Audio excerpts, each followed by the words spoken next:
తానికుంట చిరంజీవి గారు నల్లకోట వేసుకోవడం అన్నది బై ఛాన్సా బై చాయిస్? మా అమ్మ కూలి చేసి మమ్మల్ని చదివించింది. మా ఫాదర్ చిన్న వయసులో చనిపోయారు. మా ఇంట్లో I'm only the first lawyer. Babasaheb Ambedkar కూడా ప్రపంచంలో అన్ని రకాల చదువులు చదువుకొని లా చదువుకోండి అని మాత్రమే చెప్పాడు ఆయన. కొంతమంది ప్రొఫెషనల్గా ఉంటారు, కొంతమంది సర్వీస్ మోట్ ఉంటారు, కొంతమంది కమర్షియల్గా ఉంటారు. మూడిట్లో మీరు ఏది తీసుకున్నారు? I don't say that I'm a free lawyer. I'm a costly lawyer, no doubt. But 90% of my cases are free. ఇప్పుడు ఎగ్జాంపుల్ అడపా వెంకన్న కేసు ఎవరు డబ్బులు ఇస్తారు మీకు? వాళ్ళు ఫీజుగా ఒక కోడి తీసుకొచ్చి ఇచ్చారండి. That is my first fees. మంచి అక్టిల్ కేసు చెప్పండి. అంటే ఇది ఇందులో ఖచ్చితంగా కన్వెన్షన్ వస్తుంది అని భావించిన కేసులో అక్టిల్ వచ్చింది. మీరు చేసిన కేసులు నాగవైష్ణవ్ కేసు ఉంది. దాంట్లో మెడికల్ ఎవిడెన్స్ వల్లే ఇప్పటికైనా అది చాలా మీడియా ట్రయల్ అయింది. చాలా సెన్సేషన్ కేసు. అసలు చనిపోయింది అమ్మాయి అని కానీ చనిపోయింది లేడీ అని కానీ ప్రాసిక్యూషన్ అటర్లీ ఫెయిల్. సార్ అంతలో ఒక చిన్న అమ్మాయిని వాళ్ళు చంపారంటే నాకు I'm sorry, I don't agree. మీడియాలో ఏదో వస్తుందనో లేకపోతే జనాలంతా అంటున్నారని చెప్పి మనం బ్రీఫ్ని రిజెక్ట్ చేయకూడదండి. అసలు the main defence in the Nagavaishnavi cases అసలు అమ్మాయి చనిపోలేదు అని. Police want to prove the real crime, they have to commit 10 crimes. వాళ్ళు నిజంగానే 10 నేరాలు చేస్తే కానీ ఒక నిజమైన నేరాన్ని కూడా నిరూపించలేరు. కారణం ఏంటంటే పోక్సోస్ తీసుకుంటారు. పోక్సోలో కూడా ఇప్పుడు జడ్జెస్ ఎలా అయిపోయారంటే పోక్సో వచ్చేసరికి ప్రిజంప్షన్స్ ఉన్నాయి. చేసాడు అంటున్నారు అంతేక. హర్ష కూడా మీ క్లయింట్ మీతో మాట్లాడి ఉండొచ్చు, ఏం చెప్తాడు ఫ్యాక్ట్స్ అంటే? ఈ కేసు వరకు ఖచ్చితంగా ఆ offence related those offences, particularly 376 offence is purely innocent. 2 days back కూడా ఒక వీడియో పెట్టింది ఈ కంప్లైంట్ పెట్టడానికి ముందు కూడా. ఏమని? ఎలా పెట్టిందంటే ఏదో నా వెనక ఏదో కుట్ర జరుగుతుంది, నన్ను ఏదో చేయాలనుకుంటున్నారు. 4 నెలల నుంచి ఏమిటో బెదిరిస్తుందా లేదంటే డబ్బులు డిమాండ్ చేస్తుందా? Ultimately it is nothing but extracting money అండి. ఇది డబ్బుల కోసం జరుగుతున్నాయి. సార్ హర్ష కూడా ఒక ఆడియో క్లిప్, హర్ష కాదు హర్ష ఫ్రెండ్స్ ఎవరో కొంతమంది ఒక ఆడియో క్లిప్ రిలీజ్ చేశారు. అయితే ఆ ఆడియోని ఆపోజిట్ పార్టీ ఏమంటుందంటే హర్ష ముందే ప్లాన్ చేసుకొని ఆడియోని రికార్డ్ చేయించాడు. హర్ష రికార్డు చేశాడు. రికార్డు చేయటం పోనీ మీరు అనుకున్న ప్రకారం నేరం అనుకుందాం, మరి మాట్లాడిన మాటలు ఏమవుతున్నట్టు? ఈ కేసు గురించి కాకుండా ఒకసారి వెనక్కి వెళ్తే హర్ష మీద కొన్ని కేసులు ఉన్నాయి, ఉప్పల్ పోలీస్ స్టేషన్లో కానీ కొన్ని. వాటి గురించి మీ ఒపీనియన్? హర్ష డబ్బులు ఇవ్వాలి, హర్ష చీటింగ్ చేశాడు, హర్ష బెట్టింగ్స్ ఆడాడు, లేకపోతే హర్ష కొట్టాడు, అవన్నీ చెయ్యండి. మీరు దానికోసం ఒక పెద్ద హీనస్ క్రైమ్ని క్రియేట్ చేసి పెట్టడం ఎంతవరకు కరెక్ట్? అసలు వాళ్ళ నాన్నకి ఏమి సంబంధం? ఆయన ఎప్పుడు జీవితంలో ఈ అమ్మాయిని చూడలేదు, కలవలేదు, మాట్లాడలేదు కదా. కొంతకాలం ఆగమ్మ పెళ్లి చేస్తానని చెప్పి తర్వాత యూటర్న్ తీసుకున్నారని అమ్మాయి చెప్తుంది. 100% అబద్ధం అండి. అమ్మాయి అబ్బాయి తిరిగితే నేరం కాదు, అమ్మాయి అబ్బాయి ప్రేమించుకుంటే నేరం కాదు. If they share their bed also అది కూడా పెద్ద నేరం ఏం కాదు. ఎప్పుడైతే కొంతకాలం కొంత గ్యాప్ పెరిగేసరికి దాన్ని రేపుగా కన్వర్ట్ చేస్తున్నారు. కానీ ఇద్దరు కలిసి తిరిగి ఒక ఫైనాన్షియల్ విషయంలోనో లేదా ఇంకొక విషయంలో డిస్ప్యూట్ వస్తే నన్ను రేప్ చేస్తాడని పెడితే అంటే నేను హర్ష కేసు అనట్లేదు. మరి మగవాడి రక్షణ ఎక్కడండి? హైదరాబాద్లో కూడా భార్య బాధ్యత సంఘం అని మా లాయర్ నరసింహరావు గారు పెట్టారు. అలాగే ఇప్పుడు మగ రేపు బాధితుల సంఘం అని పెట్టే ప్రయత్నాలు కూడా జరుగుతున్నాయని విన్నాను. ఇప్పుడు సుప్రీంకోర్టు జడ్జి మీద ఎలిగేషన్స్ వచ్చినాయి. ఇప్పుడు అన్ని హర్ష కేసులో మీరు తీసుకొస్తారా? నాకు అనిపిస్తుంది ఏంటంటే definitely it will become a benchmark judgement అవుతుంది. ఎందుకంటే అంత పెద్ద హెరాస్మెంట్ లాస్ట్ 4 months నుంచి నడుస్తుంది.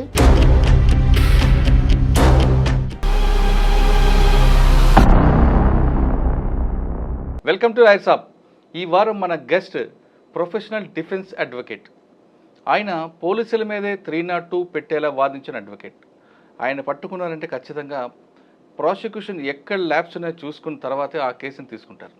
ప్రస్తుతం యూట్యూబర్ హర్ష తరపున డిఫెన్స్ అడ్వకేట్. ఆయన అడిగి గతంలో పోలీసుల మీద 302 పెట్టడానికి గల కారణం ఏంటి, ప్రాసిక్యూషన్ కరెక్ట్గా లేకపోతే పోలీసు డిఫెన్స్ అడ్వకేట్ ఎంత ఈజీగా ఉంటుంది విషయాన్ని సార్ని అడిగి తెలుసుకుందాం. సార్ నమస్తే అండి. నమస్తే మురళి గారు. తానికుంట చిరంజీవి గారు అడ్వకేట్, ఆంధ్రప్రదేశ్. సార్, అంటే ఇప్పుడు ప్రస్తుతం మీరు మీ పేరు ఈ 2 రాష్ట్రాల్లో బాగా హాట్ టాపిక్ అని, ఎందుకంటే యూట్యూబర్ హర్షకి డిఫెన్స్కి ఉన్నారని, హర్ష కూడా ఒక స్టేట్మెంట్ ఇస్తూ మా తరపున మా అడ్వకేట్ గారు మాట్లాడతారు, జవాబు చెప్తారని చెప్పడంతో మీ పేరు ఒకసారి మారుమోగింది. కానీ ఎప్పటికే మీ పేరు ఆంధ్రప్రదేశ్ అంటే కంబైన్డ్ ఏపీలో మీ పేరు ఇప్పటికీ ఉంటుంది. పర్టికులర్గా విజయవాడలో ఒక డెకాయిట్ని ఎన్కౌంటర్లో అది పోలీసుల మీద 302 పెట్టేలా మీరు ఆర్గ్యుమెంట్ చేయడం, పోలీసుల మీద 302 పెట్టడం, తర్వాత ఆ కేసు సుప్రీంకోర్టులో ఉంది కాబట్టి దాని గురించి ఎక్కువ డిస్కస్ చేయకూడదు. ప్రాసిక్యూషన్ ఫెయిల్ అయితే మీకు బాగుంటుందా, ప్రాసిక్యూషన్ కరెక్ట్గా వెళ్తే డిఫెన్స్ వాళ్ళకి బాగుంటుందా? ఈ 2 ప్రశ్నలతో పాటు ఇప్పుడు జరుగుతున్న హాట్ టాపిక్ హర్ష మీద కేసు నమోదైంది 376, ఇవన్నీ కూడా 354 ఇవన్నీ కూడా నమోదయ్యాయి. కాబట్టి ఆ కేసులోంచి ఆయన బయట పడతాడా పడడా? ఈ 3 ప్రశ్నలకు సమాధానం చెప్పే ముందు తానికుంట చిరంజీవి గారు నల్లకోట వేసుకోవడం అన్నది బై ఛాన్సా బై చాయిస్ అని? టు బి హానెస్ట్ చెప్పాలంటే ఇది 100% బై చాయిస్ అనండి. By chance? No by choice. By choice, okay. అంత మీకు బ్యాక్గ్రౌండ్ ఏమొచ్చిందండి? ఎందుకంటే నేను బేసికల్గా నేను ఇంజనీరింగ్ చేశాను. ఇంజనీరింగ్ చేసిన తర్వాత నేను ఐఎమ్ స్టూడెంట్ లీడర్.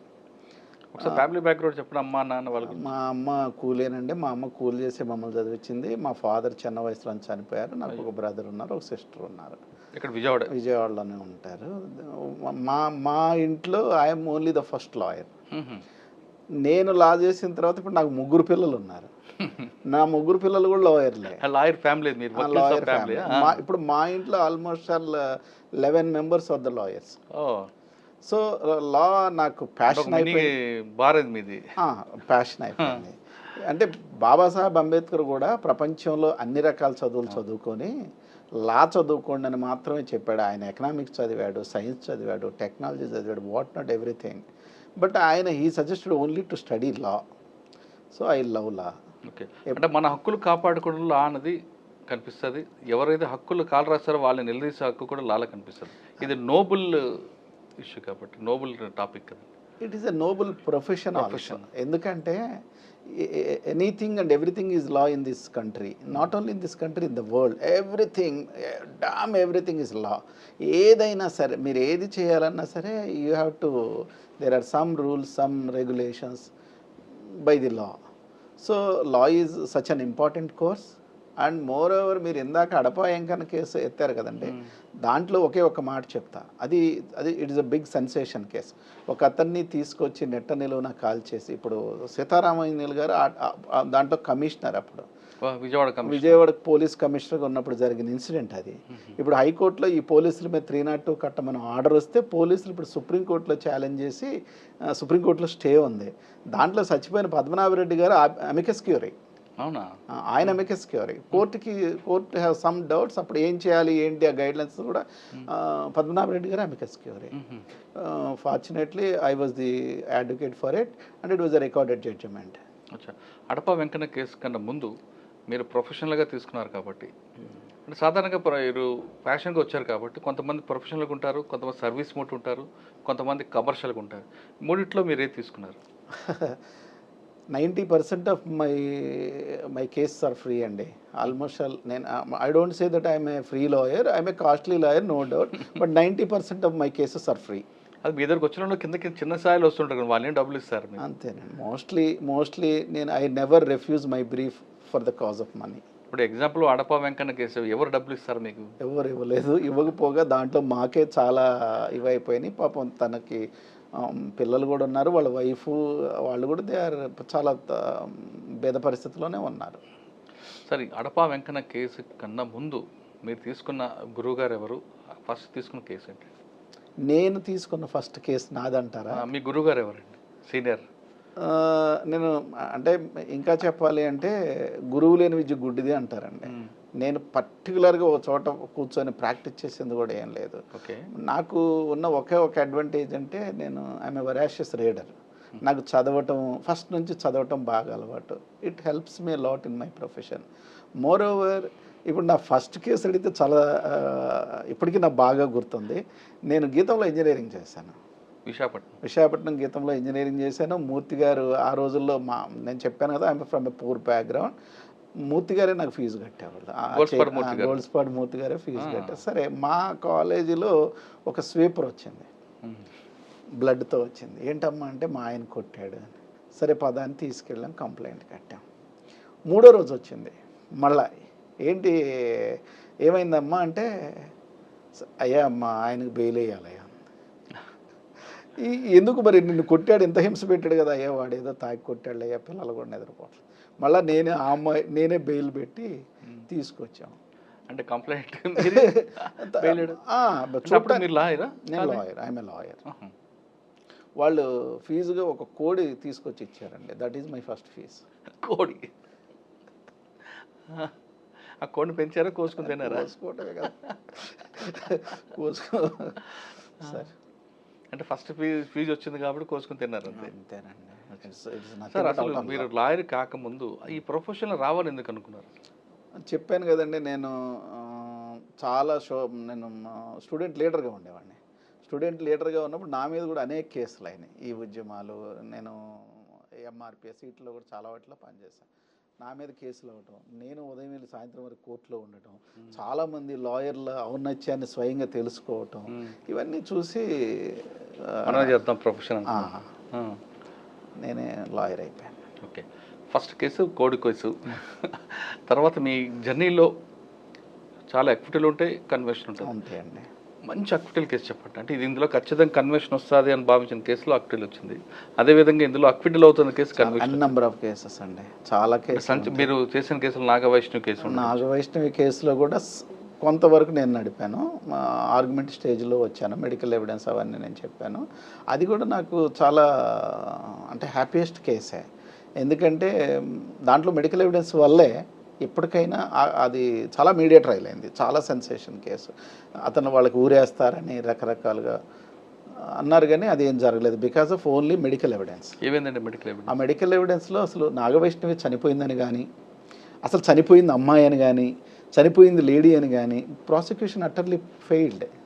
కానీ ఆ బాయిలర్లో అమ్మాయికి సంబంధించిన రింగ్ ఒకటి దొరికింది కదండి. రింగ్ కాదండి, స్టడ్, ఇయర్ స్టడ్. అది కూడా ప్రూవ్ అవ్వలేదు, ఇట్ వాజ్ అది ఇంప్లాంట్ చేసిన ఎవిడెన్సే తప్ప ప్రూవ్ అవ్వలేదు. సార్ ఇక్కడ 2 విషయాలండి. అంత హై ప్రొఫైల్ కేసుని అంత నెగ్లిజెన్స్కి ఎలా చేశారండి వాళ్ళు?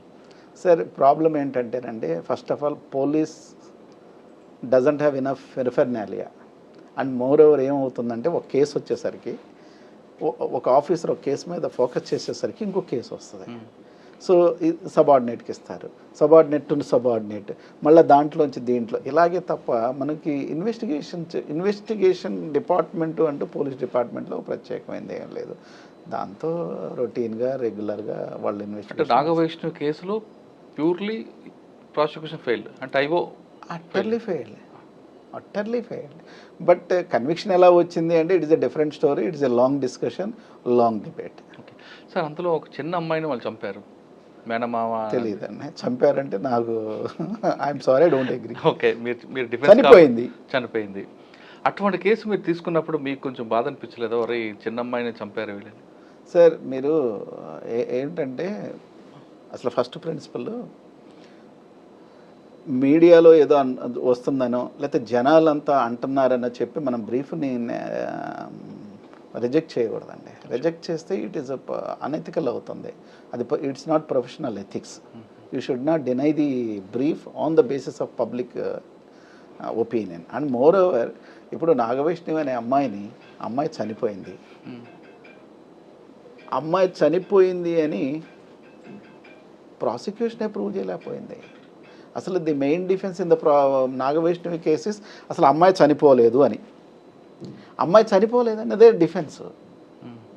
దాని మీదే నడిచింది line. Of course team of lawyers పనిచేశారు, I'm one of the lawyer. కానీ కన్వెన్షన్ వచ్చింది, కానీ ఆ రీజన్ అది కాదండి. But medical evidence as far as my opinion is a moral conviction.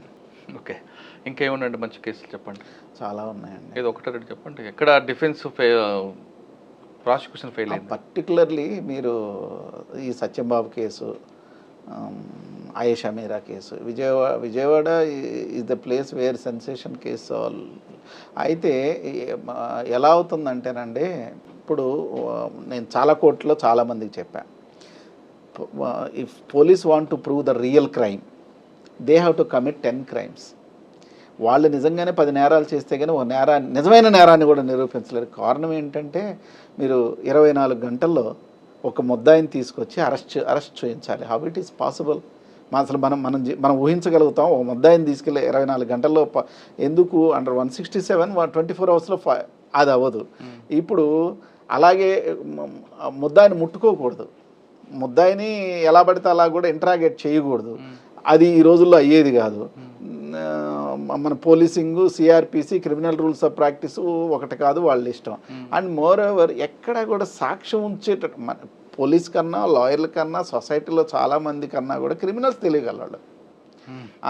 వాళ్ళ తెలివితేటలతో వాళ్ళు ఏమీ సాక్ష్యాలు వీలైనంత వరకు ఉంచరు. అంటే ఇవన్నీ పోలీసులు ఎందుకు చేస్తారు? వాళ్ళ పర్సనల్ కోసం చూస్తారా, సొసైటీ ఇంట్రెస్ట్ కోసం చేస్తారా అనేది it is a different aspect. ఎందుకంటే only their intention is to prove the crime. So ఇవన్నీ దెర్ ఆర్ మెనీ ల్యాక్నెస్ అండి. ప్రాసిక్యూషన్ మన సిస్టంలో ఫెయిల్యూర్ అనుకోవాలా? ఫెయిల్యూర్సే ఎక్కువ ఉన్నాయి. ఇది బ్రిటిష్ కొలనాలియల్ సిస్టమ్ ప్రకారం నడుస్తుంది, మన అడ్వర్సల్ క్రిమినల్ సిస్టమ్, జస్టిస్ సిస్టమ్. దీంట్లో ఏంటి అంటే ప్రాసిక్యూషనే ప్రూవ్ చేయాలి. Burden of proof always on the lies of the shoulders of the prosecution. Yes. It's not lies on the shoulders of accused. అది సార్ ఇప్పుడు కొన్ని కేసులు తీసుకున్నాం అంటే మర్డర్ కేసులు కాకుండా థెఫ్ట్ కేసులు తీసుకున్నాం అనుకోండి. ఇవాళ దొంగతనం చేస్తాడు ఆ దగ్గర, ఓకే, చేసిన తర్వాత వారం రోజుల తర్వాత అదే లిమిట్స్లో అదే పోలీసులకి వెహికల్ చెకప్ దొరికాడని రాస్తారు వాళ్ళు. దానివల్ల ఏమొస్తుంది? కేసు పోతుంది కదా. అందులో పోలీస్ పెట్టే ఎవిడెన్స్ చూస్తే చాలాసార్లు నవ్వు వస్తుందండి. విజయవాడలో సెన్సేషన్ కేర్ పేరు చెప్పను కానండి, ఒక ముద్దాయి 2 అడుగుల వెపన్ ఆల్మోస్ట్ ఇంత పెద్ద కత్తి తీసుకొని 3 సంవత్సరాలు దొరికాడు. అదే కత్తి పట్టుకొని అదే సీతమ్మవారి పాదాల దగ్గర దొరికాడట. ఇప్పుడు విజయవాడలో 100 కేసులు అయితే 90 కేసులు సీతమ్మవారి పాదాల దగ్గర దొరికాడు, సీతమ్మ బస్ స్టాండ్ దగ్గర ప్లేసు అక్కడే దొరికాడని రాస్తారు. అది ఎందుకండి? ఏం లేదు సార్, వాళ్ళకి దొరకరనా? ఇక ఇప్పుడు వాళ్ళకి ఇనఫ్ టైం ఉండదు. పైగా మోర్ ఓవర్ పోలీస్ డిపార్ట్మెంట్కి వచ్చే వరకు ఈ ఆఫీసర్లు అందరూ బాగా చదువుకొని వస్తారు, తర్వాత చదవటం మానేస్తారు. ఇంకా వాళ్ళ సబార్డినేట్స్ మీద, వాళ్ళ క్లర్కుల మీద, వాళ్ళ రొటీన్ టైపిస్టుల మీద పెడతారు తప్ప అసలు ఏముండదండి. 3 years తర్వాత ఎవరైతే మర్డర్ చేశాడో అతను అదే కత్తితో దాంట్లో బ్లడ్ స్టెయిన్స్ ఉన్నాయట. అది సత్యబాబు కేసులో అంతే కదండి, అది ఎప్పుడో కొట్టిన బండరాయి తర్వాత దొరికిందని అదే బండరాయి చూపిస్తారు. సత్యబాబు కేసులో ఇంకోటి ఇష్టం ఉందండి. ఇప్పుడు అసలు సత్యంబాబు థియరీ ఎలాగ బయటకు వచ్చింది? ఇద్దరు ఒక గోడ మీద కూర్చొని మాట్లాడుకుంటున్నారట. ఆ టాయిలెట్కి వెళ్ళినోడు విన్నాడట ఈ స్టోరీ అంతా. చాలా ఇంకా అవన్నీ ఉంటాయి చాలా. సార్ మీరు ఇన్ని కేసులు చూసాక విజయవాడలో ఇంకొక సెన్సేషనల్ కేసు ఉంది, మనోహర్. ఆ కేసు మీకు రాలేదు? ఆ రోజు నేను విశాఖపట్నంలో ప్రాక్టీస్ చేశాను ఆ టైంలో. మనోహర్ కేసు అది కూడా సెన్సేషన్ కేసే, నేను చూడలేదు. కానీ అందులో కన్విక్షన్ వచ్చింది కదా? వచ్చిందండి. అంటే ఆల్మోస్ట్ ఆల్ కన్విక్షన్స్ రావటానికి, అంటే ఎవిడెన్షియల్ వాల్యూ ప్రకారం కన్విక్షన్ రావటానికి ఇట్స్ అ బిగ్ డిబేట్.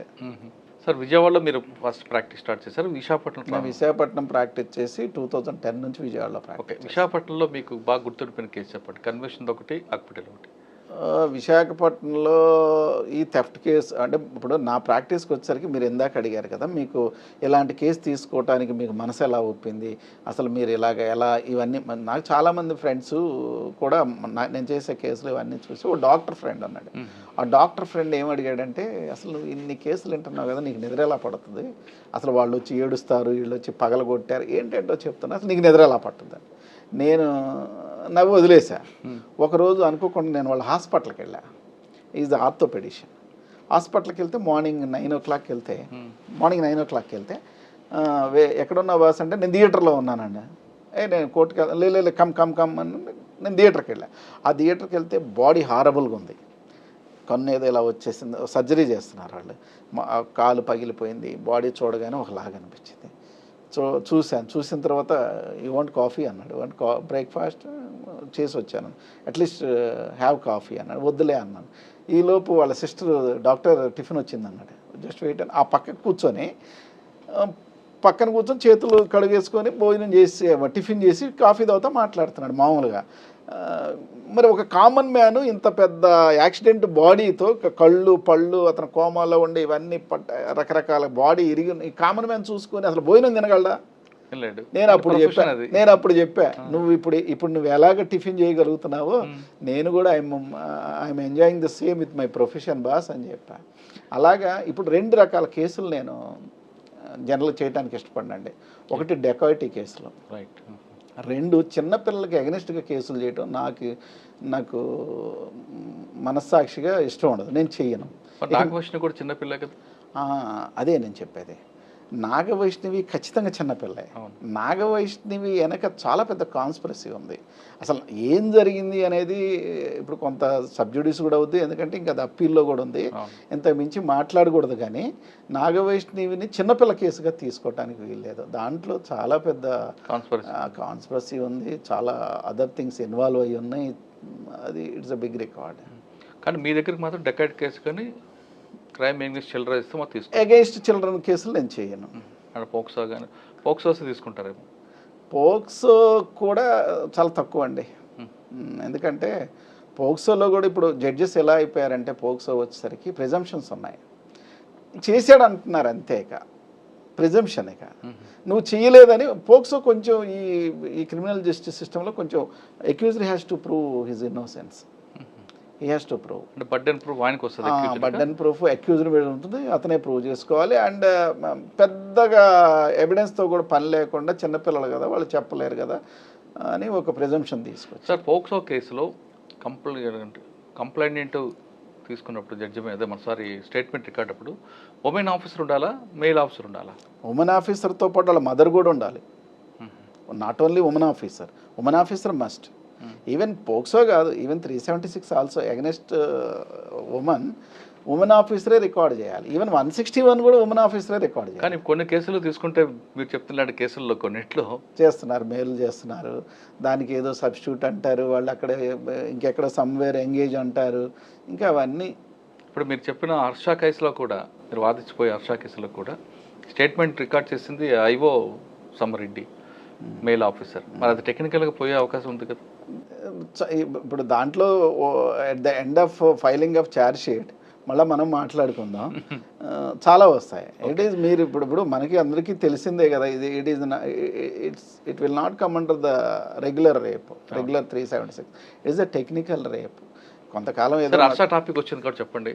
ఆ కేసు మొత్తం మీరు చూశారు, ఎఫ్ఐఆర్ కాపీగా నేను చూశారు.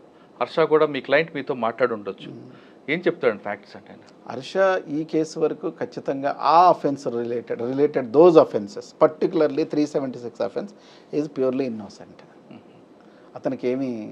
అతను యాజ్ ఫర్ మై ఇన్స్ట్రక్షన్స్, ఇప్పుడు ఏదైనా మీరైనా నేనైనా ఎవరు కూడా వెళ్ళి చూడరు కదా, as for my instructions and as for the contents of the FIR report also, complaint also, కొంచెం అన్బిలీవబుల్ వెర్షన్సే ఉన్నాయి. ఎందుకు అంటే ఆ అమ్మాయి 1 year నుంచి వీళ్ళిద్దరు కలిసింది లేదు. 2 days బ్యాక్ కూడా ఒక వీడియో పెట్టింది ఈ కంప్లైంట్ పెట్టడానికి ముందు కూడా. ఏమనంటే అంటే ఎలా పెట్టిందంటే, ఏదో నా వెనక ఏదో కుట్ర జరుగుతుంది, నన్ను ఏదో చేయాలనుకుంటున్నారు, అవన్నీ ఏం కాదు, నేను ఒకలాంటి జీవితంలో ఉన్నాను, నేను వీటన్నిటికి అతీతురాలను అన్నట్టుగా వీడియో పెట్టింది. మళ్ళీ అగైన్ విత్ ఇన్ 48 hours ఇది వచ్చింది. యాక్చువల్గా హర్ష మీద 4 నెలల నుంచి నడుస్తుందండి ఇదంతా, రకరకాల ప్రయత్నాలు చేశారు.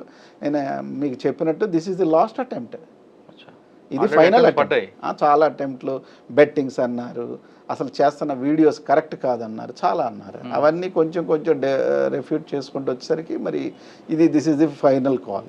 అంటే ముందు నుంచి 3 నెలల నుంచి నడుస్తుందంట. 4 నెలల నుంచి 4 నెలలు ఉంది. అందుకని ఇవన్నీ హర్ష కేసు కూడా వేసాడు, డెఫమేషన్ కేసు ఫైల్ చేశాడు. And these people are avoiding. ఈ 4 నెలల నుంచి ఏమిటో బెదిరిస్తుందా, లేదంటే డబ్బులు డిమాండ్ చేస్తుందా, ఏం చేస్తుందండి ఆవిడ? Ultimately it is nothing but extracting money అండి. ఇది డబ్బుల కోసం జరుగుతున్నాయి. ఇప్పుడు చూడండి, కంప్లైంట్లో చూస్తున్నాము 50 లక్షలు అని ఉంది, మీడియాలో చూస్తున్నాము 2 crores అని ఉంది. అంటే మీడియాలో మాటలు పట్టించుకోదు, మీరే చెప్పారు. పట్టించుకోకూడదులేండి, చెప్తున్నాను మీకు, చెప్తున్నాను. కానీ 50 lakhs ఇచ్చానని చెప్తుంది, కానీ ఏ విధంగా ఇచ్చానది చెప్పట్లేకపోతుంది. చెప్పలేరు కదండి, ఇచ్చుంటే ఖచ్చితంగా చెప్పేవాళ్ళు. ఇప్పుడు నా దగ్గర అనేక ప్రూఫ్లు ఉన్నాయి అన్నారు. మరి తర్వాత రేపు ఏమైనా పోలీస్కి ఇస్తారు, కోర్టుకి ఇస్తారో నాకు తెలియదు. కానీ ఇప్పటివరకు జరుగుతున్న విషయాల్లో ఒకే ఒక వీడియో రిలీజ్ చేశారు. ఆ వీడియో కూడా ఎదురు బదురు నుంచొని మాట్లాడుకోవటమే తప్ప దాంట్లో కూడా హర్షాని క్లారిటీగా చూపించిన అది కూడా ఏం లేదు. సీసీటీవీ ఫుటేజ్ అది అనుకోండి. అవును సార్ హర్ష కూడా ఒక ఆడియో క్లిప్, హర్ష కాదు హర్ష ఫ్రెండ్స్ ఎవరో కొంతమంది ఒక ఆడియో క్లిప్ రిలీజ్ చేశారు. అందులో అమ్మాయి ఇతన్ని ప్రేమించమని ప్రోద్బలం చేస్తున్నట్టుగా ఆడియో ఉంది. అయితే ఆ ఆడియోని ఆపోజిట్ పార్టీ ఏమంటుందంటే హర్ష ముందే ప్లాన్ చేసుకొని ఆడియోని రికార్డ్ చేయించాడు, అంటే ఐఫోన్లో రికార్డ్ కాదు కాబట్టి వాట్సాప్లో విని రికార్డ్ చేయించాడని వాళ్ళు క్లెయిమ్ చేస్తున్నారు. అంటే ముందే ప్రీ ప్లాన్డ్గా చేసుకున్నాడు, ఇది క్రైమ్ ఉంది, ఇది క్రిమినల్ అని చెప్తున్నారు. మీరేమంటారు సార్? మీరు చెప్పిన దాంట్లోనే ఒక పాయింట్ ఉంది. హర్ష రికార్డు చేశాడు. రికార్డు చేయటం పోనీ మీరు అనుకున్న ప్రకారం నేరం అనుకుందాం. మరి మాట్లాడిన మాటలు ఏమవుతున్నట్టు? ఇప్పుడు నువ్వు మాట్లాడుతున్న మాటలకున్న శాంక్టిటీ ఏంటి? అంతే కదా. ఇప్పుడు నవ్వే డేస్ టెక్నాలజీ పెరిగిపోయింది సార్. ఇప్పుడు సీక్రెసీ ఇస్ ఎ మిత్ అంటే అలాగనే అనుకోవచ్చు. లేదంటే ఈ అమ్మాయి గురించి ముందే తెలిసి ప్రతిదీ కూడా జాగ్రత్తగా రికార్డ్ చేశాడు అనుకోవచ్చా? ఇక సేఫ్టీ అని ఇప్పుడు అది ఆటోమేటిక్గా రికార్డ్ అయిన విషయాలు ఉంటాయి. పైగా Harsha is a public man అండి. ఇప్పుడు ఇంతమంది కోట్లాది మంది ఫ్యాన్ బేస్ ఉన్న అబ్బాయి, ఏదైనా అతను దాదాపుగా జాగ్రత్తగా ఉండే మనిషే. కొంచెం పైగా ఈ అమ్మాయి తత్వం తెలిసిన అబ్బాయి. కొంతకాలం సినిమా కోసం కలిసి పనిచేశారు కదా. మరి కలిసి పనిచేసినప్పుడు నా ఫిలాసఫీ ఏంటి, మీ ఫిలాసఫీ ఏంటి, మీ బాడీ లాంగ్వేజ్ ఏంటి, మీ డెమినార్ ఏంటి, ఇవన్నీ తెలిసిపోతాయి కదా సార్. అటువంటిప్పుడు కొంచెం దూరం పెడితే బెస్ట్ కదండి. ఎందుకు అటువంటి వాళ్ళతో? ఆ దూరమే కదా ఈ 1 year. ఆ దూరమే ఈ 1 year. అందుకని యూటర్న్ తీసుకున్నారా? యూటర్న్ మీరు ఏ టర్న్ అన్నారండి. కానీ అతనైతే ఇవన్నీ వద్దన్న విధానంలోనే ఉన్నాడు అతని పనిలో. ఓకే, ఈ కేసు గురించి కాకుండా ఒకసారి వెనక్కి వెళ్తే హర్ష మీద కొన్ని కేసులు ఉన్నాయి ఉప్పల్ పోలీస్ స్టేషన్లో కానీ కొన్ని, వాటి గురించి మీ ఒపీనియన్ ఏంటి? Uppal police station absolutely fabricated పోనీ. ఇప్పుడు ఇంకోటి కూడా చేద్దాం సార్. హర్ష డబ్బులు ఇవ్వాలి, హర్ష చీటింగ్ చేశాడు, హర్ష బెట్టింగ్స్ ఆడాడు, లేకపోతే హర్ష కొట్టాడు, అవన్నీ మీరు డిఫరెంట్ అవన్నీ చెయ్యండి. మీరు దానికోసం ఒక పెద్ద హీనస్ క్రైమ్ని క్రియేట్ చేసి పెట్టడం ఎంతవరకు కరెక్ట్? అసలు వాళ్ళ నాన్నకి ఏమి సంబంధం? ఆయన ఎప్పుడు జీవితంలో ఈ అమ్మాయిని చూడలేదు, కలవలేదు, మాట్లాడలేదు కదా. కానీ కొంతకాలం ఆగమ్మ పెళ్లి చేస్తానని చెప్పి తర్వాత యూటర్న్ తీసుకున్నారని అమ్మాయి చెప్తుంది. 100% అబద్ధం అండి. వీళ్ళిద్దరు ఇప్పుడు కలుసుకోలేదు. 100% అతను చాలా దుఃఖపడి ఉన్నాడు ఇప్పుడు ప్రస్తుతం. అతని ఆరోగ్య పరిస్థితి కూడా నాకు ఉన్న ఇన్స్ట్రక్షన్స్ ప్రకారం, నాకు I don't have any direct contact, అతని ఆరోగ్యం కూడా చాలా దెబ్బతిన్నదని విన్నాను. అతను కుమిలిపోతున్నాడు. సార్, ఈ టాపిక్ అంతా తిరుగుతున్న టైంలో ఆయన డైరెక్ట్గా వచ్చి కోర్టు ముందు కానీ పోలీసుల ముందు సరెండర్ అయ్యి నా తప్పు లేదని ప్రూవ్ చేసుకునే అవకాశం ఉంది కదా? అతను తప్పు లేదని ఖచ్చితంగా ప్రూవ్ చేసుకుంటాడంటే చేసుకోవాలి కూడా. అవును, జరుగుద్ది. బట్ కొంచెం it will take little time. అంటే హర్ష వస్తే అరెస్ట్ చేస్తారని భయపడుతున్నాడా, లేదు అందుకేం టైం వేరే పని మీద ఉండి ఎక్కడైనా స్టక్ అయ్యాడా? అతను సంహవ్ ఏదో బిజీగానే ఉన్నాడు. సమ్ షూట్అవుట్లు ఏవో ఉన్నాయి. ఇప్పుడు అరెస్టు, భయపడటాలు ఇవేం కాదండి. ఇవన్నీ పార్ట్ ఆఫ్ కెరియర్ లాగే అయిపోయింది. ఇప్పుడు అవన్నీ ఫేస్ చేస్తాడు హర్ష. సార్, సాధారణంగా హర్ష కేసు కాకుండా 376లో కానీ 354లో అంటే క్రైమ్ అగెన్స్ట్ ఉమెన్ కేసులో నా మీద వేసినప్పుడు నేను వెళ్ళి పోలీసు సరెండర్ అయితే అరెస్ట్ మ్యాండేటరీయా కాదా? అంటే ప్రస్తుతం ఉన్న ఇండియన్ క్రిమినల్ జ్యూరిస్ప్రుడెన్స్లో మ్యాండేట్గానే చేస్తున్నారు. కానీ కొన్ని కేసుల్లో ఆయన చూపించుకొని ఆయన ప్రూవ్ చేసుకుంటే నోటీస్ ఇచ్చి పంపించే కేసులు కూడా ఉన్నాయి కదా. దాదాపుగా నేనైతే as far as my experience చూడలేదు. ఎందుకంటే భార్య రేప్ కేసు పెడితే అరెస్ట్ అవుతున్న సెటప్స్ ఉన్నాయి, కేసులు ఉన్నాయి. భార్య కూడా నాకు ఇష్టం. ఇంతకుముందు 377 అని ఒక అఫెన్స్ ఉండే, అన్యాచురల్ అఫెన్స్. అది మగవాడు అన్యాచురల్ సెక్స్. అది ఇంతకుముందు లేడీస్ కూడా ఆడేవాళ్ళు.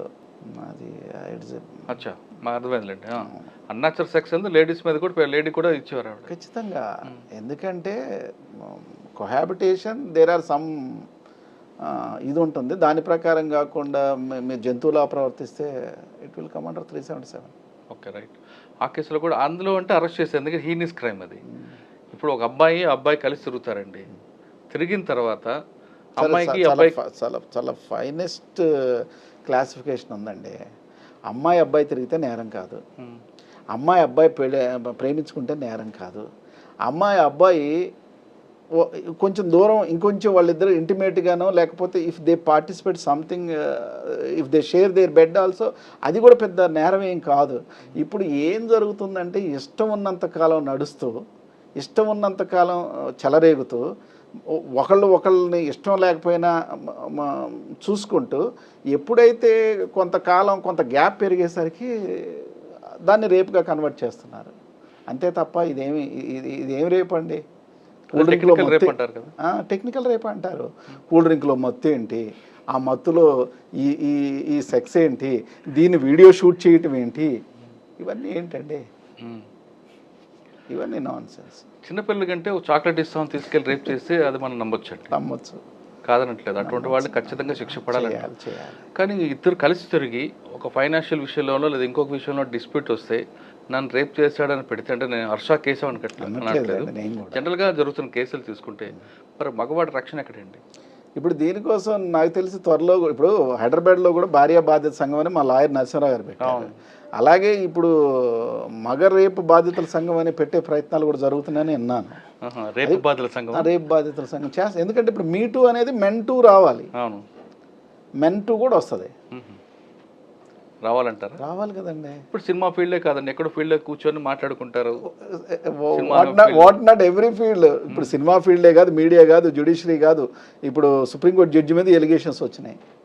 అదే ఆఫీసులో పని చేస్తూ ఒక అమ్మాయి సరిగ్గా పని చేయట్లేదు తప్పమ్మా అంటే నన్ను పట్టుకున్నాడో పిలిచాడో ఇంకోటి పెడితే, అంటే కనీసం టచ్ అయిపోయినా అలా చూశాడని చెప్తే 5 నాట్ రావచ్చు. అవునండి. కళ్ళు ఎర్ర చేసాడంటే 5 నాట్ 6 రావచ్చు. చేయి పట్టుకుంటే చేయి పట్టుకోదు ఇంకోదరు పట్టుకున్నాడు అంటే 350 వరకు పెట్టచ్చు. ఇన్ని రకాలు పెడితే మరి మగవాడికి రక్షణ ఎక్కడండి? అదే సార్, దాంట్లో చట్టం బ్యూటీ ఏంటంటే you do anything with the girl. Suppose sexual intent అనే ఉంటేనే ఈ కేసు అట్రాక్ట్ అవ్వాలి. ఇప్పుడు ఒక అమ్మాయి ట్రైన్ నుంచి జారి పడుతుందండి, మనం బలవంతాన్ని తీసి ఇలా నెట్టాం, ప్రైవేట్ పార్ట్స్ టచ్ అయ్యి చేదై ఉండొచ్చు. What is our interest? What is our intention? Our intention is only to save the girl. నువ్వు దానికి కూడా 354 అవుట్రీచ్ ఆఫ్ మోడెస్టీ అంటే ఎలాగా? అది ఆల్రెడీ రూల్డ్ అవుట్ అని సుప్రీంకోర్టు చెప్పింది. అంటే మన ఇంటెన్షన్ ఉండాలి అక్కడ, సెక్షువల్ ఇంటెంట్ ఉండాలి. మీరు అన్నిట్లో పడిపోతుంది పట్టుకున్నాం పడచ్చు అంటే ఇప్పుడు అన్ని హర్ష కేసులో మీరు తీసుకొస్తారా? హర్ష కేసులో చాలా ట్విస్టులు ఉంటాయండి, చాలా పెద్ద ట్విస్టులు ఉంటాయి. యాజ్ ఫార్ యాజ్ నాకు అనిపిస్తుంది ఏంటంటే definitely it will become a benchmark judgement అవుతుంది. ఎందుకంటే అంత పెద్ద హెరాస్మెంట్ లాస్ట్ 4 months నుంచి నడుస్తుంది. ఇవన్నీ విడివిడిగా చూడటానికి ఏం లేదు, ఇవంతా ఒకే గ్యాంగ్, ఇదంతా ఒకే ముఠా, ఇది ఒకే టీము, వీళ్ళందరూ కలిసే ఆడుతున్నారు ఇదంతా. మీరు చాలా కాలం నుంచి హర్ష ఫాలో అవుతున్నారు కాబట్టి మీ క్లయింట్గా నేను ఎక్కువ కాలం ఏం ఫాలో అవుతా. ఈ మధ్య కాలం చూసి నేను ఆల్మోస్ట్ ఒక 10 to 15 days. రైట్ అండి. కానీ అప్పటి నుంచి ఆయన యూట్యూబ్లో ఫేమస్ ఉన్నాడు కాబట్టి ఎవరైనా అతన్ని ఇబ్బంది పెట్టాలని కాన్స్పిరసీ క్రియేట్ చేశారనుకుంటారా, లేదా ఆయనగానే ఇవన్నీ ఇన్వైట్ చేసుకున్నాడా? లేదండి, ఇది ఖచ్చితంగా కాన్స్పిరసీ అని నడుస్తుంది. ఏం లేదు సార్, చిన్న వయసులో సక్సెస్, చాలా తక్కువ స్టేజ్ నుంచి పైకి రావటం, ఇవన్నీ కూడా సమాజంలో అంత ఈజీగా అందరికి కాదు, కొంతమంది జీర్ణించుకోలేకపోతే ప్రొఫెషనల్ జెలసీలు వీటన్నిటి వెనక పని ఉంది. ఓకే సార్, హర్ష కేసు పక్కన పెడదాం కాసేపు. మీ ప్రొఫెషన్లోకి వద్దామండి. మీ ప్రొఫెషన్లో ఇంకా చాలా కేసులు కనిపిస్తుంటాయి. అంటే ఇందులో ఖచ్చితంగా అక్విటల్ అవుతుంది అని మీరు లైన్ తీసుకుంటారు, ఏదో లైన్, కానీ అందులో కన్విక్షన్ వచ్చిన కేసులు ఉన్నాయి. సార్ ఏమవుతుందంటేనండి, మీకు ఒక కేసు చెప్తా. విజయవాడలో కేసు జరిగింది, మర్డర్ కేసు. జడ్జి అతను 4 మర్డర్ కేసుల్లో ముద్దాయి. ఎవరు? ఇప్పుడు నేను చెప్తున్న అబ్బాయి 3 మర్డర్ కేసులు కొట్టేశారు. 4వ మర్డర్ కేసు ఇది. 4వ మర్డర్ కేసు జడ్జి చెప్తుంది నేను ఐఎమ్ నాట్ కన్విన్స్డ్ అని. ఎందుకు కన్విన్స్డ్ కాదు? పలానా లాడ్జ్లో సీసీ ఫుటేజ్ ఉంది, మీ ఎక్స్ప్లెనేషన్ బాగాలేదు, వాట్ డూ యూ సే అని చెప్తుంది. అలా కాదమ్మా, మేము వీఆర్ సమ్ ఎవిడెన్స్ పట్టుకొని ఆర్గ్యూ చేసుకుంటా మేము చెప్తూనే ఉన్నాం. లేదండి ఐఎమ్ నాట్ కన్విన్స్డ్ అంది. తర్వాత రోజు ఆవిడ ట్రాన్స్ఫర్ అయిపోయింది, ఇంకో జడ్జి వచ్చారు, ఎక్విటల్ అయిపోయింది కేసు. అంటే అరే అందుకని చాలా చిత్రంగా ఉంటుంది జడ్జిమెంటు. రకరకాల ఎమోషన్స్ ప్లే అవుతాయి, అంతేగాని ఓన్లీ ఎవిడెన్సా ఇవన్నీ కాదు. చాలా తీర్పులు రకరకాలు ఉంటాయి. సార్ మీరు చాలా కేసులు చూస్తుంటారు. 490 అవ్వచ్చు లేదా 302 కానీ జడ్జి 3 బట్టి బెంచ్ 3 బట్టి కూడా జడ్జిమెంట్ మారుతుంటాయా? ట్రూ అండి. మనం జడ్జిని కూడా ఎక్కడి నుంచో ఇలా చూడొద్దు. మన సమాజంతో జడ్జి కూడా పార్ట్ ఆఫ్ సొసైటీ. భార్య ఇప్పుడు కొన్ని మళ్ళీ డెఫమేటరీ అవుతాయో మేము చాలా మంది జడ్జిలు చూసాము. అదే జడ్జి ఒక రోజు చాలా హుషారుగా ఉంటాడు, అదే జడ్జి తర్వాత రోజు రకరకాలుగా ఉంటాడు. ఆఫ్టర్ లంచ్ ఒకలా ఉంటాడు, ఆఫ్టర్ లంచ్ హుషారుగా ఉంటాడు, బిఫోర్ లంచ్ చిరాకుగా ఉంటాడు, అప్పుడే మార్నింగ్ ఇంటి నుంచి వచ్చాడు కాబట్టి చాలా. కానీ అది బెంచ్ మీద రిఫ్లెక్ట్ అవుతుంటుంది. డెఫినెట్లీ అండి. కానీ మనం కూడా ఇప్పుడు జడ్జిల వరకు ఎందుకండి, మనం కూడా ఇప్పుడు మైక్ తీస్తే మీరు ఇంకోలా ఉంటారు, అంతే. ఎమోషన్స్ ఉంటాయి, ఖచ్చితంగా ఉంటాయి. బట్ అందరికన్నా కొంతమంది కానీ అది దానివల్ల కొంతమంది అన్యాయం జరుగుతుంది కదండి. అందుకే కదండి అప్పీల్స్, అందుకే కదా appellate courts. So this is not the final judgement. There are other appellate courts and supreme court. Okay sir, మీ దగ్గర వచ్చే కేసులన్నీ 90% ప్రొఫెషనల్గా చేస్తాను, నా దగ్గర వచ్చే ఫీజు తీసుకోను అని చెప్తున్నారు.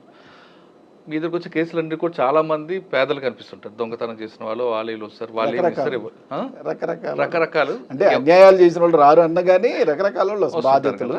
ఓకే, అటువంటి అన్యాయమైన కేసులు మీ దగ్గరకు వచ్చి అక్విడల్ వచ్చిన తర్వాత బయటకు వచ్చి మిమ్మల్ని ఇప్పటికి కూడా మర్చిపోయిన వ్యక్తులు కొంతమంది చాలా మంది ఉన్నారండి. అటువంటి దీంట్లో ఒకటి చెప్పండి. చాలా మంది ఉన్నారు. మీకు ఇక్కడ టచ్ అయిన కేసు ఉంటుంది. చాలా మంది ఉన్నారు. చెప్పండి ఒకటి రెండు. అంటే ఇంత పర్టికులర్గా చెప్పలేను కానీ చాలా మంది ఉన్నారు. నాకు కేసు గురించి రివీల్ చేయకుండా ఎంఓ చెప్పింది చెప్పండి చాలు.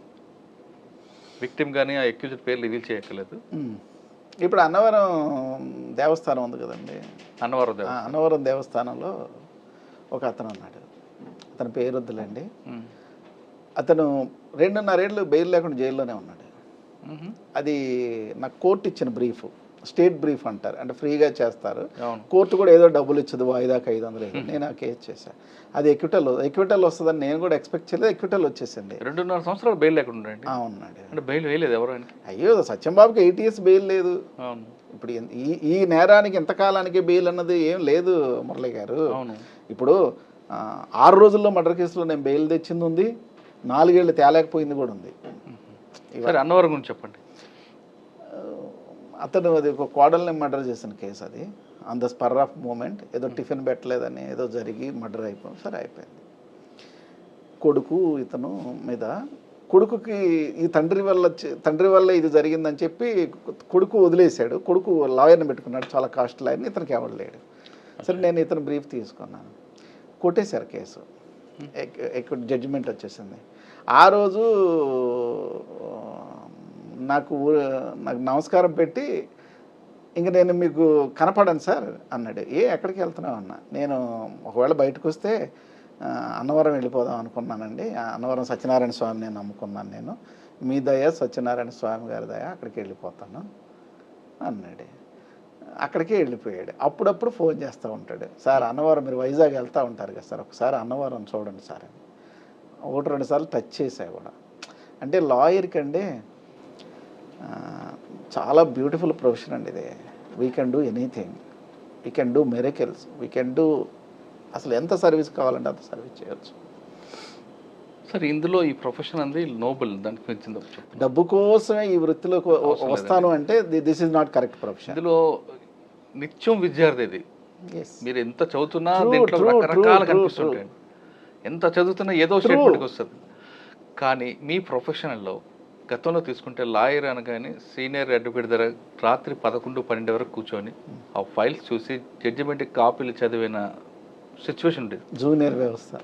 జూనియర్స్ ఆయన గురువుగారు ఇచ్చేది ఎంతో 500-1000 రూపాయలతోనే బతికేవారు. కానీ ఇప్పుడు ఆ జూనియర్లు అందవారు సీనియర్ ఆఫీస్లో ఉంటున్నారు అంటున్నారా? లేదు, ఇప్పుడు అంతా ట్రెండ్ మారింది. ఇప్పుడు మ్యాక్సిమం ఒక 1 year 6 months 1.5 year, చాలా ఎక్కువ, 1.5 year ఎక్కువ. మా టైంలో అంటే నేను చేయలేదులేండి, నేను ఇంజనీరింగ్ చేసి వచ్చాను కాబట్టి నేనే పెద్ద ఎక్కడ సీనియర్ దగ్గర ఇంకా ఎక్కువ కాలం పని చేయలేదు. చూసుంటారు కదా, చూశాను. 10 years 11 years 18 years ఒకే ఆఫీస్, ఇలా నడుస్తూనే ఉంటారు. ఇప్పుడు ఏమైందంటే జూనియర్స్ కూడా ట్రెండ్ మారిపోయింది. ఇప్పుడు మనం ఒక కేసు కోసం చేసే ఎక్సైజు, ఎంత ఎక్స్పీరియన్స్ ఉంటే ఈ కేసు వచ్చిందన్న అది మర్చిపోయి మనం ఏం సూట్ కేసు తీసుకుంటున్నాం, మనం ఎంత డబ్బు లెక్క పెట్టుకుంటున్నాం, మనం ఏ కారులో తిరుగుతున్నాం, ఈ విధానంతో మారిపోయారే తప్ప సబ్జెక్ట్ మీద ఫోకస్డ్గా కాన్సన్ట్రేట్ చేసి, ఇప్పుడు కొంతకాలం పని చేయకపోతే ఎలా తెలుస్తుందండి? సార్ కొంతమంది అడ్వకేట్లు డాక్టర్ లాగా కన్సర్న్ ఫీజు అని పెట్టడం మనం ఏ విధంగా చూడాలండి? అది ప్రిస్క్రైబ్డ్ ఫీ ఉందండి. అది కొంతవరకు ఓకేనండి, ప్రిస్క్రైబ్డ్ ఫీ. ఇప్పుడు ఫీజు స్ట్రక్చర్ ఉంది. కానీ కొంతమంది కేసును బట్టి క్లయింట్ బట్టి కూడా ఫీజులు మారుస్తుంటారు. ఇక అవన్నీ లోకం పోకడలండి, లోకం రీతే.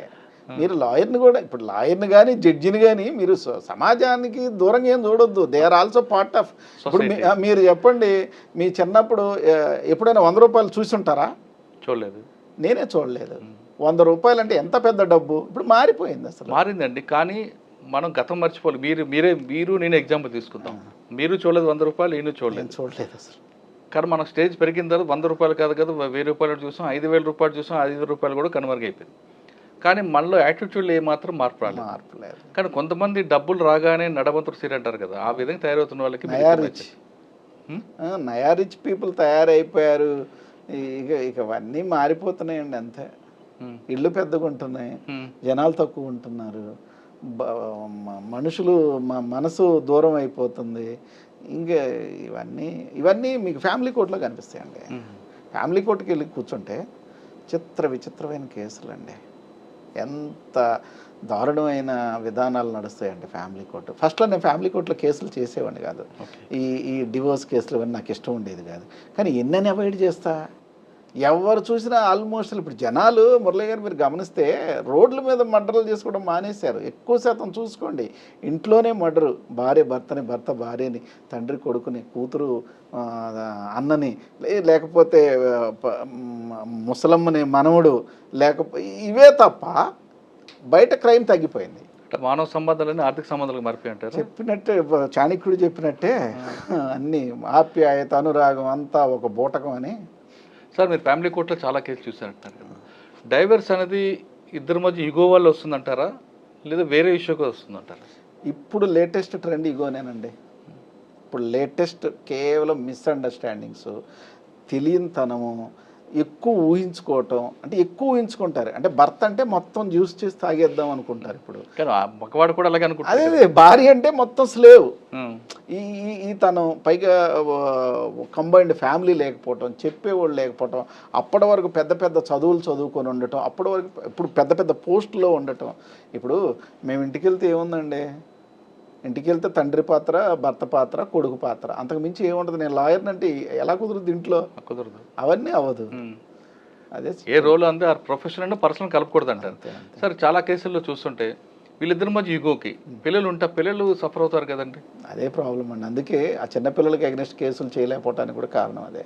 ఇప్పుడు నేను ఒక ఫ్యామిలీ కేసు చేశాను. 11 ఏళ్ళు దెబ్బలాడారు. 11 ఏళ్ళు డివోర్సు ఇంకా 3 నెలలు వస్తానని కలిసిపోయారు. ఈ దరిద్రానికి 60 సంవత్సరాల వృద్ధులను కూడా మళ్ళీ డివోర్స్ కేసులు వేయాల్సిన రకరకాల 60 సంవత్సరాల వాడికి 60 years అప్పుడే ఉంటుందండి. అప్పుడు ఇగో వచ్చింది వాళ్ళకి, అంతే. రెడీగా ఉన్నారు కదా అన్నీ రకరకాల. సార్, మీ దగ్గరకు వచ్చిన కేసుల్లో ఫన్నీ రీజన్స్ వచ్చిన కేసులు ఉంటాయా? చాలా ఉన్నాయండి. సిల్లీ రీజన్స్తో చాలా, కొన్ని మాట్లాడుకోవడానికి వీలు లేని కేసులు కూడా ఉన్నాయి. చాలా మాట్లాడుకోవటానికి. ఇక అవన్నీ చాలా పెద్ద జుగుప్సాకరమైన కేసులు, అసలు ఏంట్రా బాబు అనిపించే కేసులు చాలా ఉంటాయి. మీ ప్రొఫెషన్లో, మీ జర్నీలో మంచి కేసు ఒకటి చెప్పండి. ఇంకా మంచి కేసు అంటే డబ్బులు ఎక్కువ వచ్చిన కేసు అంటారా, లేకపోతే అసలు ఏంటి మంచి కేసు అంటే? What you mean? అంటే సర్వీస్ చేసాం, ఇందులో బాధితులు ఖచ్చితంగా జైలు అన్యాయం అక్రమ కేసులు ఉన్నారు, వాళ్ళకి బయటపడేసాం. 76 years ముసలతను ఒక అతను మా మనవడిని పోలీసులు కొట్టారని వచ్చింది. మనవడిని పోలీసులు కొట్టారు, మీరే ఏదో ఒకటి చేయాలని. అతను 5 years తిరిగాడు నా దగ్గరికి. జడ్జిమెంట్ రాకుండానే చచ్చిపోయాడు. అయ్యో. అతను జడ్జిమెంట్ వచ్చే కేసే. ఈ పోలీసులు ఎవరైతే కొట్టారో, ఎవరైతే మేము ఫైట్ చేస్తున్నామో, రోజు వెళ్ళి ఆ ముసలోని కూడా బెదిరించేవాళ్ళు. విత్డ్రా చేసుకోమన్నా రకరకాల ప్రయత్నం. పాపం ఆ వృద్ధుడు నిలబడ్డాడు. కాలం కలిసి రాలేదు, అతని కోరిక తినకుండానే చచ్చిపోయాడు. అయ్యో. కేసులో అందులో శిక్ష పడిందండి వాళ్ళకి. తర్వాత వాళ్ళ మనవడు ఆటోమేటిక్ విత్డ్రా అయిపోయాడు. ఇంకా ఇవన్నీ ఉన్నాయండి. సార్, ఫైనల్గా చెప్పండి, ఈ ప్రొఫెషన్లోకి రావాలని, ఈ నోబుల్ ప్రొఫెషన్లోకి రావాలనుకుంటున్న వాళ్ళకి, యాస్పిరెంట్స్కి మీరు ఇచ్చే మెసేజ్ ఏంటి? ఇప్పుడు ప్రొఫెషన్లో రావడానికి మీకు టు బీ హానెస్ట్ చెప్పాలి అంటే అన్నీ ఉన్నాయి ఈ రోజున. పూర్వం లేవు. పూర్వం అంటే ఒక ఈవెన్ 10 years బ్యాక్ కూడా లేవు. లాయర్ అనగానే పిల్లనిచ్చేవాళ్ళు కదా, పెళ్ళిళ్ళు కాదు. మీకు ఇచ్చారు కదా, నాకేమి ఇవ్వలేదు. ఇంజనీర్ ఇచ్చారు మీకు. నాది లవ్ మ్యారేజ్ చేయాలండి. అవునా, చెప్పండి. లవ్ ఎక్కడ మీరు ప్రేమించారు, ఆవిడ అవన్నీ వాళ్ళ మాట్లాడదాంలేండి. అలాగే ఏంటంటే ఇప్పుడు అన్ని ఆవిడది కూడా, మేడంది కూడా విశాఖపట్నం కాదు, విజయవాడే. మీరు విశాఖపట్నం చదువుకుని విజయవాడ అమ్మాయిలు ప్రేమించారండి సార్ నా basic Vijayawada, I'm native of Vijayawada. నేను చదువుకుంది క్లాస్మేట్ కాదులేండి, మా క్వార్టర్ మేట్. మా క్వార్టర్స్లో ఉండేవాళ్ళు. అలాగే ప్రపోజల్ చేశారు. అందుకని ఇప్పుడు ఏమైందంటేనండి, నువ్వు ఏది కావాలంటే అది ఉందండి లాలో. నీకు సెలబ్రిటీషిప్ కావాలంటే సెలబ్రిటీషిప్, డబ్బు కావాలంటే డబ్బు, ఫేమ్ కావాలంటే ఫేమ్. నువ్వు సర్వీసే, చాలామంది సర్వీస్ చేసే లాయర్స్ కూడా ఉన్నారండి, చాలా గొప్పోళ్ళు ఉన్నారు. ఈ లాయర్స్ అనగానే ఏదో రక్త పిపాసులు, డబ్బులు ఇవన్నీ లేదండి. మాట కోసం పనిచేసే న్యాయవాదులు కూడా ఉన్నారు. ఈవెన్ మేము కూడా మాట కోసమే పనిచేస్తాం. సార్ మీలాంటి వాళ్ళు ఉన్నారు, లేదని అనట్లేదు, మీలాంటి వాళ్ళు చాలామంది ఉంటారు. కానీ కొంతమంది ఒక 5% అయితే నేరస్తులతో తిరిగి తిరిగి తిరిగి వాళ్ళు కూడా క్రిమినల్స్ అయిపోయిన లాయర్లు కనిపిస్తారు. Part of society sir. Lawyer కాదండి, నేరస్తులతో తిరిగిన సినిమా యాక్టర్లు క్రిమినల్స్ అయింది చూడలేదా మనం? అది వేరండి. కానీ మీ ప్రొఫెషన్ మీద ఉన్న రెస్పెక్ట్ పోతుంది కదా ఆ 5% నుంచి. 5% వాళ్ళు కూడా క్రిమినల్సే. వాళ్ళు అంటే అదొక కోణం ఉంది. ఇంకో కోణంలో అన్యాయంగా మీ లాయర్లు కూడా కొంతమంది మర్డర్లు అవుతుంటారు. అందుకేనండి లక్ష్మణ రేఖ అని లిమిటేషన్ యాక్ట్ అని ఒకటి ఉంటుందండి మా చట్టంలో. చాలా చిన్న act, but very important act. There is everything under limitation. ప్రతి దానికి హద్దు ఉంటుంది. Because you're a lawyer, you're not a judge. Because నువ్వు ఇచ్చే సలహాని బట్టి, నువ్వు తీసుకునే డైరెక్షన్ని బట్టి, నువ్వు ఇచ్చే వాగ్దానాన్ని బట్టి, నువ్వు ఇచ్చే ధైర్యాన్ని బట్టి చాలామంది జీవితం. లాయర్ గొప్ప ఏంటంటే అండి, ఒక సేయింగ్ ఉంది, ఒక డాక్టర్ మోసం చేస్తే పైకి వెళ్తాడు, ఒకడే చచ్చిపోతాడు. బట్ లాయర్ మోసం చేస్తే హోల్ ఫ్యామిలీ పోతాయి. ఆయన జైలుకి వెళ్తాడు, ఫ్యామిలీ కొలాప్స్. లాయర్ ఇప్పుడు డాక్టర్ గొప్ప, లాయర్ గొప్ప అని పెద్ద డిబేట్లు నడుస్తాయి. నా దృష్టిలో ఈ భూమి మీద లాయరే గొప్ప. ఎందుకంటే లాయరేనండి ఎనీథింగ్ ఎవ్రీథింగ్. చాలా బ్యూటిఫుల్ ప్రొఫెషన్, నోబుల్ ప్రొఫెషన్. అంటే ఈ ప్రొఫెషన్కి రమ్మంటారు అందరికీ? 100% అండి. నాకు తెలిసిన వాళ్ళు ఆల్మోస్ట్ వాళ్ళు, నేను 49 మందిని లాయర్లుగా డబ్బులు కట్టి చేశాను నేను. కానీ మీ ప్రొఫెషన్లోకి వస్తే వెంటనే ఎర్నింగ్ ఉండదు. వేరే సాఫ్ట్వేర్కో ఇంకో ప్రొఫెషన్కి వెళ్తే ఎర్నింగ్ స్టార్ట్ అవుతుంది ఒకటి. రెండోది లేడీస్ సంబంధించి అమ్మాయిలు కానీ ఎవరు వస్తే ఇక్కడ పెళ్ళని ఎవరు, ఎందుకంటే ఈ అమ్మాయికి అన్నీ తెలుసు కాబట్టి రేపు పొద్దున్న కేసు పెడతాదని భయంతో కూడా కొంతమంది ఎవరు. మీ ప్రొఫెషన్లో కూడా మీ అమ్మాయి ఉంది కాబట్టి అంటున్నా.